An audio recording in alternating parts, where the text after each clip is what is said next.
닥터 옵티멀 성형외과 전문의 이한나입니다. 네. 그건 정말 우리 오랜 그 연구의 과제였었죠. 사람들은 보통 살다가 이 뜻밖의 일을 만나게 되죠. 특히 뭔가 나쁜 일을 만나게 되면 내가 뭘 잘못해서 이런 거 아닐까? 내가 그때 그거를 하지 않았으면 이런 일이 생기지 않았을까라고 해서 이 많은 것을 이제 후회하는 그런 특성을 갖게 됩니다. 이제 유방암은 사실 전체 인구의 모든 사람에게 인종과 관계없이 생기게 되는데, 유방 확대를 하신 분들은 내가 그때 이 보형물을 넣었기 때문이야. 그때 내가 이거를 넣지 않았더라면 암이 생기지 않았을 거야 하는 이제 자책을 하게 되면서 광범위한 연구가 정말 20년이 넘게 벌어지게 됩니다. 그래서 20년 가까운 세월 동안 이제 이 보형물을 쓰지 못하게 하는 그런 일이 벌어지게 되고요. 그래서 그 당시에 이제 여러 또 새로운 다른 보형물들이 만들어지게 됩니다. 하지만 20년에 가까운 연구에서 수백만 건에 이르는 모든 이 검사에서 실제로 유방암의 발생과 이 보형물은 상관관계가 없는 것으로 이제 밝혀지고, 그렇게 해서 다시 이제 코에시브 젤이라고 하는 보형물이 다시 쓰이게 되게 되었습니다.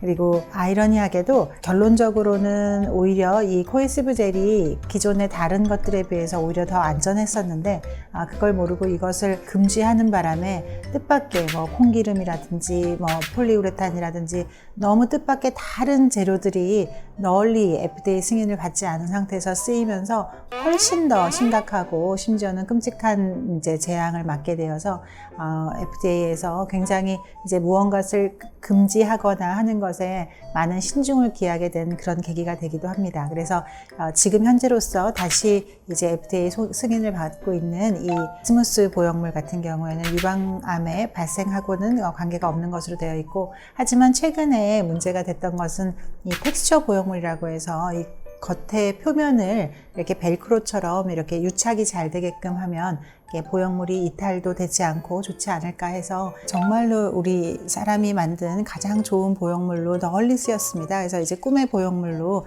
이제 보형물은 이걸로만 하면 된다라고 많은 사람들이 믿어 의심치 않으면서 많이 쓰였는데, 이것이 몇 년이 겹치면서 뜻밖의 이 장액이 후에 수술하고 몇 년이 지났는데 갑자기 어느 날 장액이 이렇게 부풀어 오르는 그런 현상을 일관되게 보이면서, 이 혹시 이 텍스처라고 하는 이 재질 자체가 이 더블 캡슐에 의한 이 장액을 만드는데 연관성이 있지 않을까 하는 연구를 하게 되고, 그렇게 돼서 이 텍스처라고 하는 이 조직 반응에 의해서 장액이 나중에 보이게 되고, 또 그것이 오래되다 보면 영양 상태가 다른 어떤 세포들이 아주 약한 암이긴 하지만 림프암을 이제 유발할 수도 있다라고 하는 것 때문에 결국 끝내 이 텍스처는 그렇게 각광받으면서 쓰였던 거에 비해서 이제 FDA에서 다시 이제 금지되게 되는 상황이 됩니다.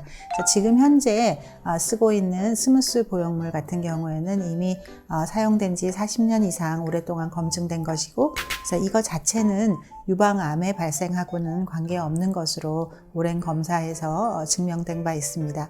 그리고 하지만 내가 유방 확대를 한 사람이건 수술을 한 적이 없는 사람이건 임신을 했건 안 했건 또 어떤 축소나 다른 수술을 했건 간에 관계없이 대한민국의 모든 여성은 2년에 한 번씩 초음파 검사로 유방 안의 어떤 질환 상태를 볼 수 있도록 하는 시스템이 되어 있으니까 꼭 2년에 한 번씩 유방암 검사를 초음파를 통해서 하게 되시면 아주 조기에 발견할 수 있고, 그렇게 하면 사실 최근에 이제 암은 암이라기보다는 만성질환이라고 하죠. 그래서 조기에만 발견하면 누구나 다 좋은 치료를 받을 수가 있고, 하지만 이거를 우습게 알고 뒤에 넘어가면 이제 경과가 좋지 않아지는 거라서 꼭 2년에 한 번씩 수술을 한 사람이건 안 한 사람이건 초음파 검사를 하시면 건강에 매우 좋겠습니다.